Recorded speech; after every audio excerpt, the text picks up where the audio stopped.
Hey guys, this is James. I'm going to wait a couple minutes while Facebook lets you know that I'm here. When you come into the room, just say hello and weigh in.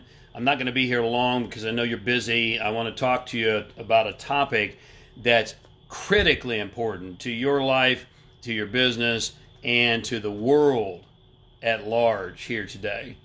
And so we'll wait just a second. Bear with me. When you come into the room, just say hello.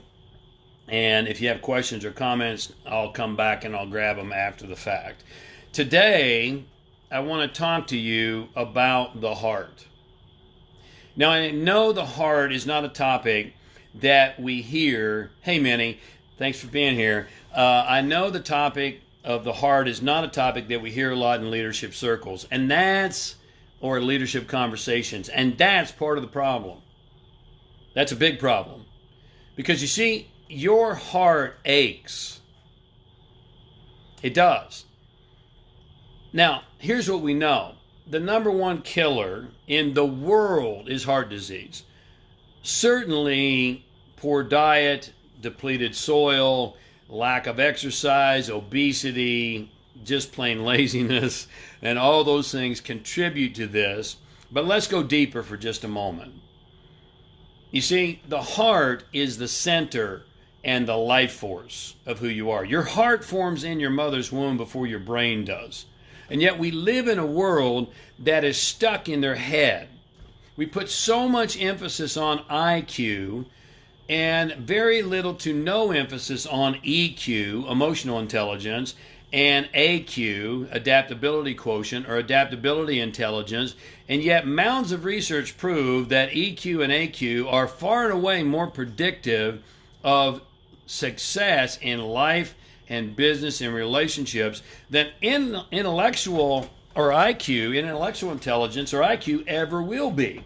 And yet why is it that we continue to put the emphasis in the wrong place? You know, you like me know someone who's probably an intellectual giant and they're an emotional child. You see, just because you have a high IQ doesn't mean you're going to be successful. It doesn't mean you're going to know how to connect. And you're certainly not going to have life, real life. And I'm not talking about just physical existence. I'm talking about life, love, laughter, beauty, art, the things that we live for. Come from the heart. And yet we're still stuck in our head. You see, your head will mess you up every single time because the head is not meant for decision making. The head is made for data gathering, analysis, and pointing you in the right direction. And what it's become is, as we've heard many, many times, it's both a blessing and it's a curse. And so we've got to get out of our heads and into our heart. Leaders for the future. We need new leaders. Would you agree with me on this? Not the old leaders who are focused only on ROI, the traditional ROI, return on investment. That's important. And yet the new leaders are focused on the new ROI, what I call return on impact, return on influence, impact, contribution, giving back, making a difference in the world. Does that make sense to you? Well, if it does, then maybe you'll accept the challenge to become a new leader, to take your power back and to lead from the center. I mean, just on a physiological level, try disconnecting from your heart for a couple of minutes and see how long you'll live.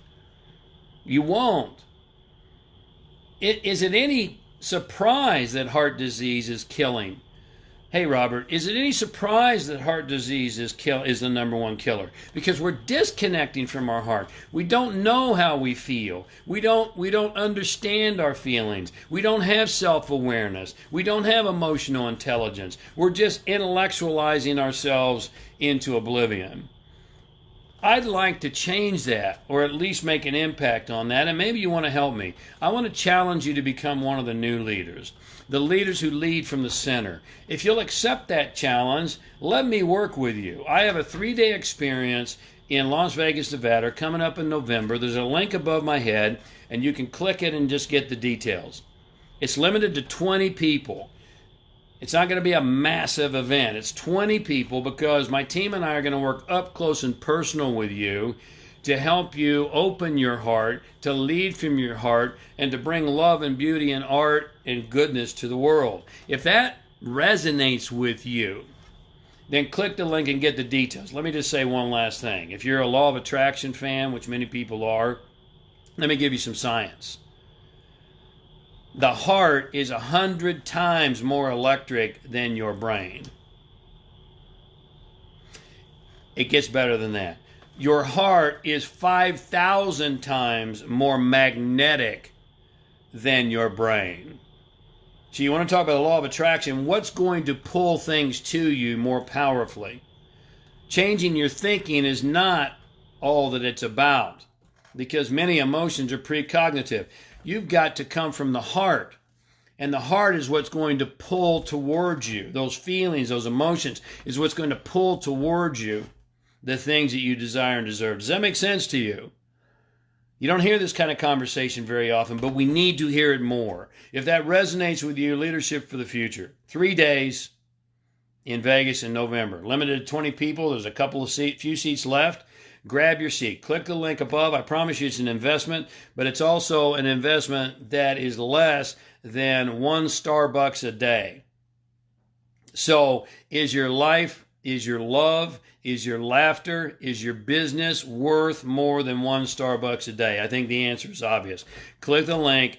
I told you I wouldn't take a lot of your time because I know you're busy, and I hope to see you in Vegas. I look forward to seeing you in Vegas if you're the right person, and let's make a difference in the world. Let's make an impact from the center.